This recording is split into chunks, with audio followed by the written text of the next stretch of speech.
السلام عليكم ورحمة الله وبركاته. ازيكم يا جماعة؟ عاملين ايه؟ يا رب تكونوا بخير. قبل ما نبدأ يا ريت كلنا نصلي على النبي في الكومنتات وندعي لأحمد رفعت بالرحمة والمغفرة وإن ربنا عز وجل يسكنه فسيح جنات. هنتكلم النهاردة عن ماتش الأهلي وبيراميدز، لقطات كده وخطفات صغيرة. آه كأس السوبر الأفريقي اللي بين الزمالك والأهلي برعاية تركي الشيخ، وموسم الرياضي اللي ما بيخلص، وصفقات الزمالك اللي الناس بتتكلم عليها دلوقتي كتير جدا جدا جدا بعد خلاص ما الموضوع خلاص فك القيد. خلاص انت بتتكلم عن ماتش الاهلي وبس وبيراميدز. الاهلي وبيراميدز السبب الاول والاخير في هزيمه بيراميدز هو المدرب الكرواتي.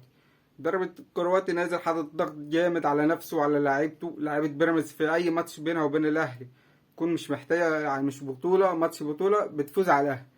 انما المدرب حمل على نفسه ضغط وعمل على نفسه ضغط زياده عن اللازم. الماتش كان الماتش مهم بالنسبه للاهلي جدا جدا انه يفوز مع بيراميدز. لو كان تعادل كان فرق عن الاهلي وكان يعمل ضغط جامد على الاهلي اكتر واكتر.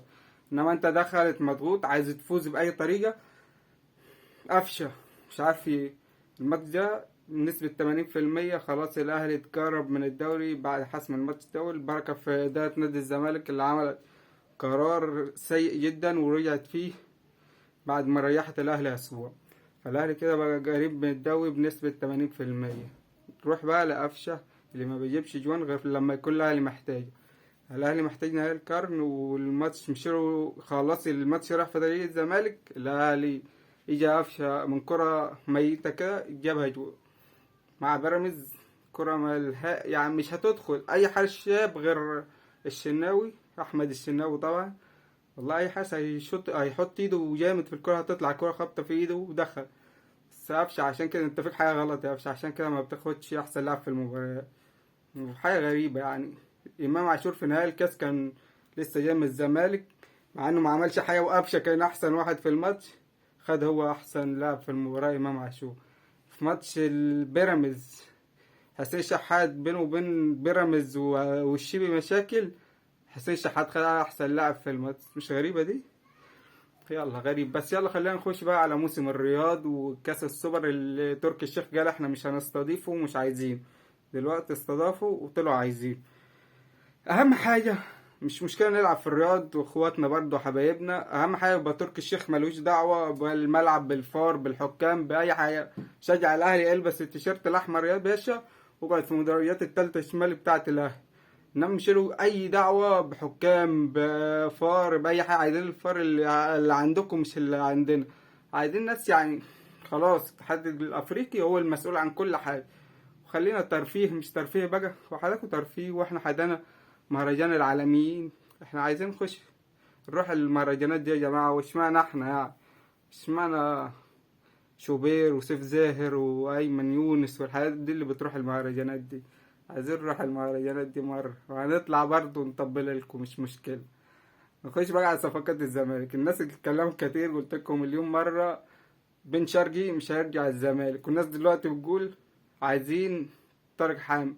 يا جدعان طارق حامد مين بقى؟ اقسم بالله اللي بيودي الزمالك في داهية جمهور اللي بيطالب باللعيبة ماسك في اللعيبة وخلاص على كده. طارق حامد خلاص خلص صفحة وانقطعت كده، وبن شرقي صفحة وتنقطع، وساسي صفحة تنقطع. اللي يمشي من الزمالك خلاص اعمل اقول لك غير من الاهلي كده، واللعيب اللي يسيبك خلاص غير بدا مع السلامة يا عم. مش هنقول كلمة شيل، بس طارق حامد شاف مصلحته حتى لو الموسيقار كان ضغط عليه. كل واحد شاف مصلحته، انت شوف مصلحتك. انت عندك لعيبة في وسط الملعب غير طارق حامد، عندك محمد شحات، زياد كمال، دونجا، دول كله مركز 6. وعندك لعيبة كمان في الأندية إعارة. يرجع يا عم اللعيبة الشباب. الناس بتعمل الأهلي بيطلع اللعيبة اللي عندها 28 و29 وبيجيب لعيبة صغيرة. على الأهلي كان داخل كان هيموت وياخد محمد شحاتة منك في آخر لحظة. دلوقتي لولا اللاعب زملكاوي ومسك نفسه كان ممكن يمشي زي يطير زي اللي طار وكده بالفلوس. فانت شوف مصلحتك بقى. طارق حامد ده على عيني وعلى راسي وقدم وعمل للزمالك، بس خد برضو ندي كل نجوميه ولعب في المنتخب وكل حاجه. فانت مش تقعد ماسك في طارق حامد، خلاص بقى شوف غيره. طارق حامد عدى دلوقتي السن، احنا مش هنلم فريق ونعمل فريق مسنين. كفايه انت خدت وصل، لازم تجدد الفريق وان شاء الله الزمالك بطل السوبر، وان شاء الله مستني صفقات للزمالك، صفقات كلاس ايه، غير كده مفيش. يلا فضل وليس امر، اللي اول مره يشوفني يا ريت تشترك في القناه واشترك عليها باللايك الجميل، وزي ما قلت قبل كده في اول الفيديو تصلي على النبي وتدعي لاحمد رفعت بالرحمه والمغفره، ويلا سلام.